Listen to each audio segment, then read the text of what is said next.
Hello everyone, I just wanted to bring you the small tutorial about the bags.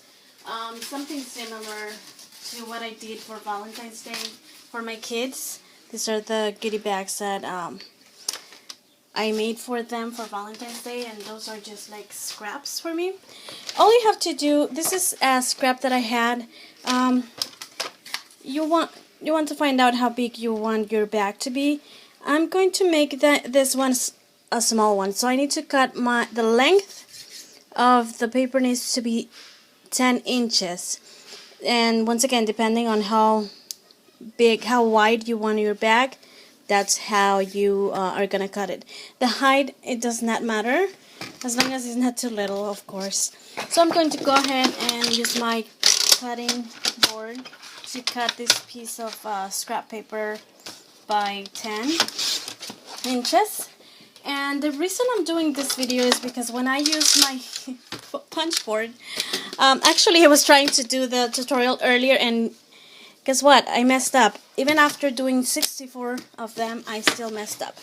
Okay, so what I suggest you to do is put your paper and align it to this line, because for some reason the score doesn't go all the way to here. So what I do, I just align it to where the yellow starts. And okay, besides using the score tool, I rather use my Sculpey tool. And I'm sorry, my hands are inked because I was doing last night my organization on my shimmers, so I got all inked up. Okay, anyways, so after you do that, after you score that, you're gonna align your paper to that yellow line. And what I do is punch, hoping that my things do not fall off my desk, because as I've explained before, this is not a stable desk. I made it myself, so anyways, I'm going to score again, and then I'm going to score on the small mark, because that's what I want, a small bag. And then that score, I'm going to align it again to the yellow line, this line, and then I'm going to punch again. Okay, and then now what you're gonna do is score that square right there, which is the fold to your bag, and then score where it says side again. And then instead of putting the what should I say, then you have to align the score again with the yellow line, the last score line. That's where I messed up also. So once again, this is why I'm making this video. And then you're gonna bring it back to the small what do you call it, mark, and then don't forget to score it up here. See, I did up here, so I'm going to do it before I go any further. Okay, and as you may have noticed, I did not punch, so I'm going to go ahead and punch again. So you might have a slight movement. I've been doing so many things that I don't think this wants to work for me. Okay, so I'm going to align it back again to the line, and this time I'm going to punch again before I forget. Okay, and then I'm going to do the triangle. Okay, and then the side, and then move it, and see, I forgot the scoring here.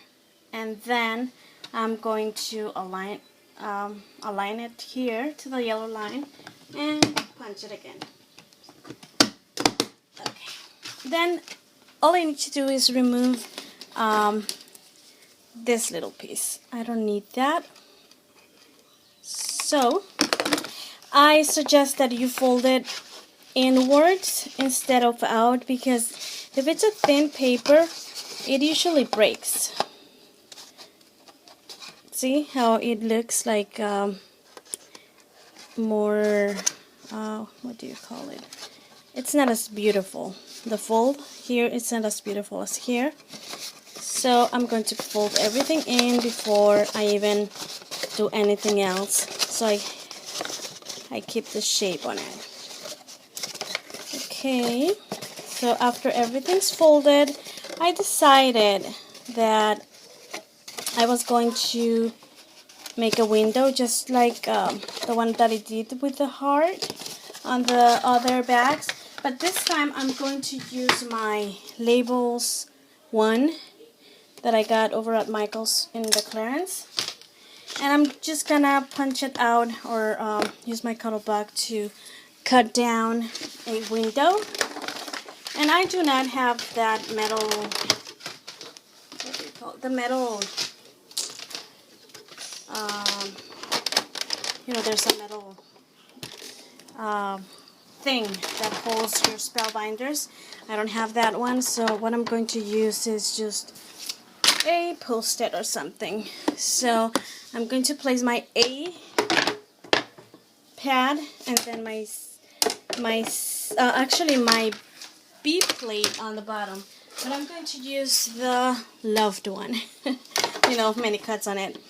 And then I'm going to place my paper along with the die that I want to use, and I'm just going to eye it, the center of it. I'm just gonna put the post-it on it and then my C plate on top, because this is a very thin die.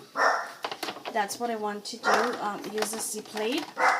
And I'm gonna go back, and for the new subscribers, I know that it heard like breaking sound. That's normal. That means that your die did cut what you wanted to cut, as you can see. And also what I want to do is use my embossing folder, and I'm going to put it along this line here.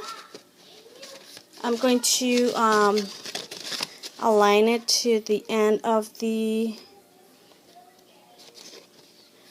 side as well as the bottom, so I get a very beautiful impression of the embossing. And I'm going to do the same to the other side. Okay, you don't have to go back and forth here, but since I have something in the back, that's what I'm going to do. That's what I did. Okay, see? And you can emboss or deboss however you like it. I decided to do it like this, and I'm going to stop here, but I'll continue with another part. Thank you.